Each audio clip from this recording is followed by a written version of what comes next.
पूछा। ब्राह्मण, प्रजापति दक्ष तो अपनी लड़कियों से बहुत ही स्नेह रखते थे, फिर उन्होंने अपनी कन्या सती का अनादर करके शीलवानों में श्रेष्ठ श्री महादेव जी से द्वेष क्यों किया? महादेव जी भी तो चराचर के गुरु, वैर रहित शांत मूर्ति, आत्मा राम और जगत के परम आराध्य देव है। उनसे भला कोई क्यों बैर करेगा? भगवान, उन ससुर और दामाद में इतना विद्वेष कैसे हो गया, जिसके कारण सती ने अपने दुस्तेज प्राणों तक की बलि दे दी? यह आप मुझसे कहिए। श्री मैत्रेय जी ने कहा, विदुर जी, पहले एक बार प्रजापतियों के यज्ञ में सब बड़े बड़े ऋषि देवता और मुनि अग्नि आदि अपने अपने अनुयायियों के सहित एकत्र हुए थे।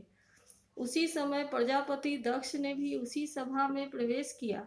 वे अपने तेज से सूर्य के समान प्रकाशमान थे और विशाल सभा भवन का अंधकार दूर किए देते थे।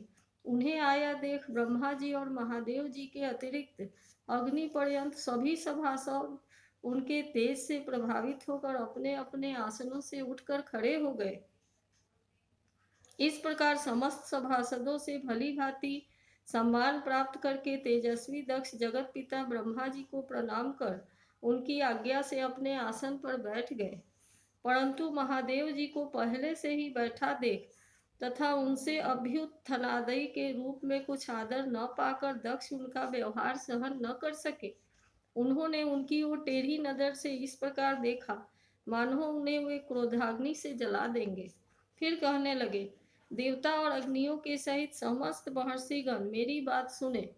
मैं नासमझी या द्वेषवश नहीं कहता, बल्कि शिष्टाचार की बात कहता हूँ।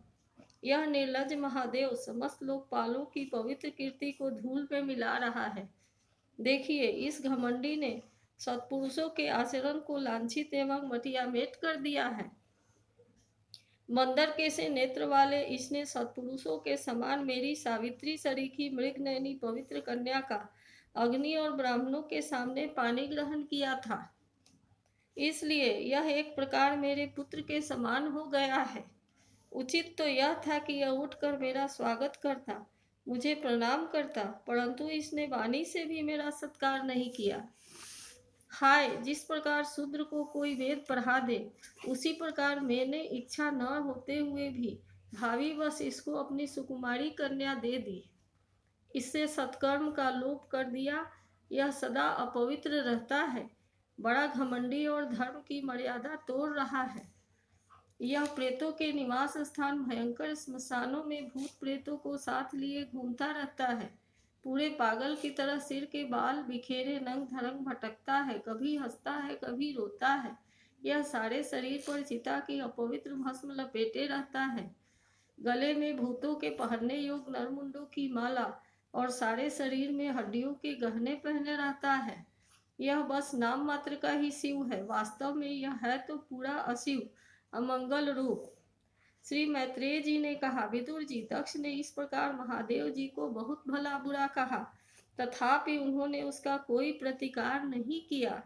वे पूर्ववत निश्चल भाव से बैठे रहे। इससे दक्ष के क्रोध का पारा और भी ऊंचा चढ़ गया और वे जल हाथ में लेकर उन्हें साप देने को तैयार हो गए। जब शंकर जी के अनुयायियों ने अग्रगण्य नंदीश्वर को मालूम हुआ कि दक्ष ने साप दे दिया है, तो वे क्रोध से तमतमा उठे।